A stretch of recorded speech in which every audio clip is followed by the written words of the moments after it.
সিদ্ধ হোক সেটা ব্যাপার না। আমি চাচ্ছি ভালো মনের মানুষ যে আমাকে ভালোবাসবে, কেয়ার করবে, মানসিক শান্তি দিবে, ভালো রাখবে। তার বলছেন 50 হলো সমস্যা নেই, এমন লোকের তো স্ত্রী থাকে, অবশ্যই বিয়ে করে থাকে তার আগেই, তাদের ওয়াইফ মারা যায় অথবা অসুস্থতার কারণে বাচ্চা কাচ্চা হচ্ছে না, অথবা অনেক ভাই আছে যাদের স্ত্রী পরকীয়া করে চলে যায় তাদের ছেড়ে। তো আপনি বিয়ে করবেন তাদের? হ্যাঁ, করব। আচ্ছা, তার যদি বাচ্চা কাচ্চা থাকে, তার সন্তান থাকলে তাদের দেখাশোনা করতে পারবে? হ্যাঁ, তার বাচ্চা মানে আমার বাচ্চা। সে যদি আমাকে ভালো রাখে, আমি তার বাচ্চাকে ভালো রাখবো। আচ্ছা আপু, আপনার তো আগে বিয়েটা হয়নি, এখন আপনি তো বাচ্চা কাচ্চা রাখার এক্সপিরিয়েন্স হয়তো নেই, তো মামাতো ভাই বোনকে দেখাশোনা করছি না আমি, পারবো। আচ্ছা আপু, বিষয়টা হচ্ছে অনেক ভাইয়েরা আছে যাদের সন্তানের জন্য মূলত বিয়ে করতে চায়, কারণ তারা একটা তাদের সন্তানের জন্য মা খুঁজছে, কারণ বাবারা সময় দিতে পারে না। বাচ্চাদের মাই দরকার পড়ে, একজন মাই বড় করে গুছিয়ে রাখে সংসার গোছানোর জন্য।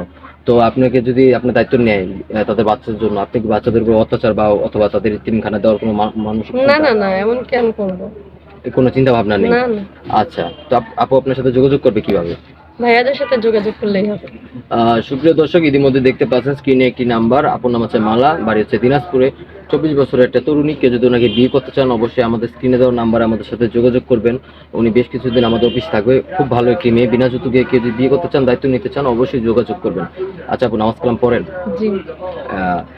জীবনসঙ্গীকে নিয়ে কি স্বপ্ন আপনার? যে মনে করেন অনেক মেয়েদের, সব মেয়েদের স্বপ্ন থাকে যে তার জীবনসঙ্গী এরকম হবে দেখতে, অথবা তার আমার জীবন সঙ্গী সঙ্গী হিসেবে আমার স্বপ্ন হচ্ছে সে অনেক ভালো মানুষ হবে, সেও নামাজ কালাম পড়বে, পরহেজগার হবে, আর আমাকে ভালো রাখবে, আমাকে বুঝবে। আপনাকে ভালো লাগবে, আপনাকে বুঝবে। আচ্ছা আপু, আপনি নামাজ পড়বেন, আপনার স্বামীকে নামাজ পড়তে উৎসাহ দেবেন, তাই তো? জি। ফজরটা গরু মাংস। গরু মাংস সব রান্না পারেন? জি। আচ্ছা, আমরা যদি আপনাকে বিয়ে দিই, কোনো ভাই কমপ্লেন দিব না তো যে মেয়ে রান্না বান্না পারে না বা ঘরের টুকিটাক কাজ পারতেছে না না, বা অন্য কিছু? মামার বাসায় তো আমি রান্না করি, আমি সবকিছু করি। আপনি সংসারটা গুছিয়ে রাখতে পারবেন? জি। আচ্ছা, আপনি কি দিনাজপুরে বিয়ে করবেন না ভিন্ন জেলা হলো সমস্যা নেই কোনো?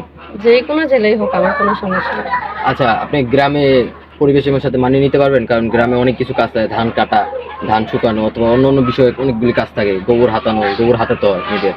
ওর পরিবারের সাথে আমি অ্যাডজাস্ট করে নিব, ওরা আমাকে শিখাই দিবে বাদ বাকিটা। আচ্ছা, শিখিয়ে নেবেন, তাই তো? জি। আচ্ছা আপু, আপনি ভালো থাকবেন, এটা মনে মনোযোগিতার চেষ্টা করবো। আসসালামু আলাইকুম।